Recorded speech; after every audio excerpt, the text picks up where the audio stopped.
Hi, Dr. Panny here with you today, and I want to thank you for taking the quiz, identifying your primary roadblock that's holding you back from enjoying sustainable weight loss.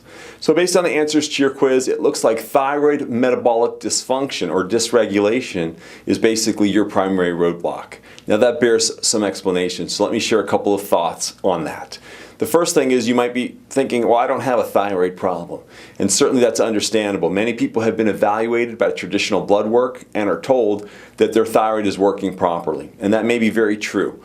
When there's a problem with the thyroid itself, that's called primary hypothyroidism.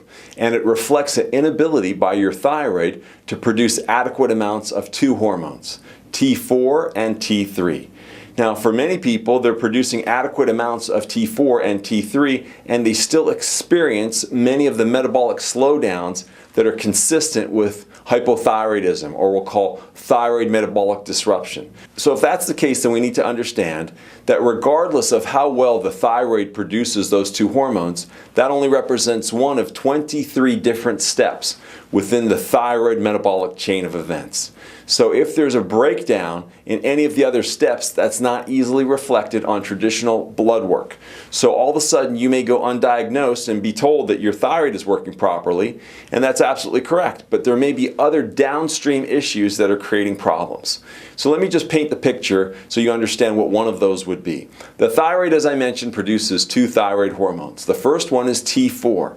T4 is 93% of what the thyroid produces.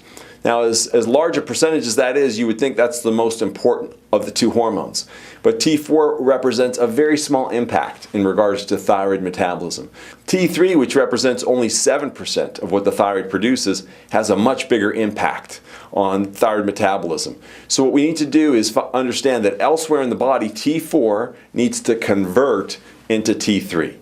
Now that can happen in two places. Number one is going to be the liver. 60% of that conversion process of T4 to T3 occurs in the liver. The other area is the gastrointestinal tract. That's where another 20% of that T4 to T3 conversion takes place. And the remaining 20% is turned into reversible T3, which is unusable by the body. So what we want to understand is if people are struggling with T4 to T3 conversion, if there's challenges with regards to liver as a consequence of a myriad of possibilities, then all of a sudden that T4 to T3 conversion can be decreased. If people are experiencing inflammation or other issues with their gastrointestinal tract, then they could see challenges with their T4 to T3 conversion.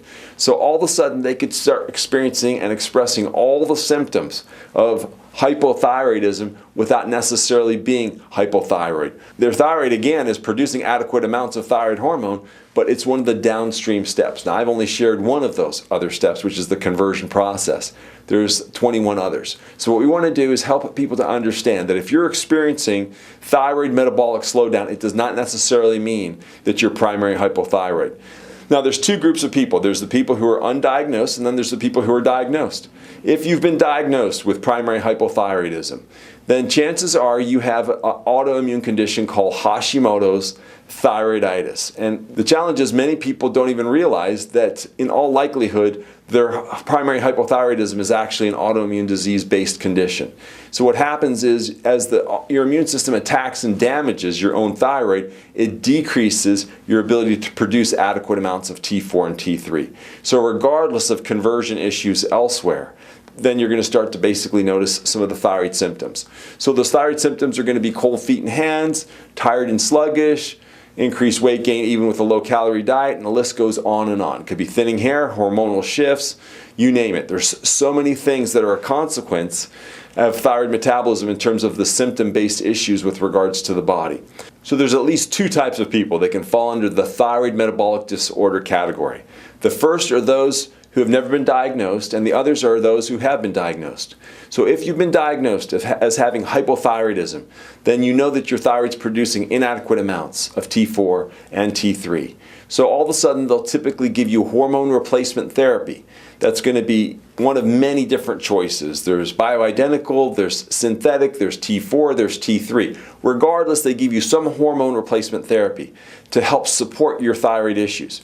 But many people continue to express thyroid symptoms despite the fact that they're being appropriately medicated. And again, that's because some of those other steps have not been addressed.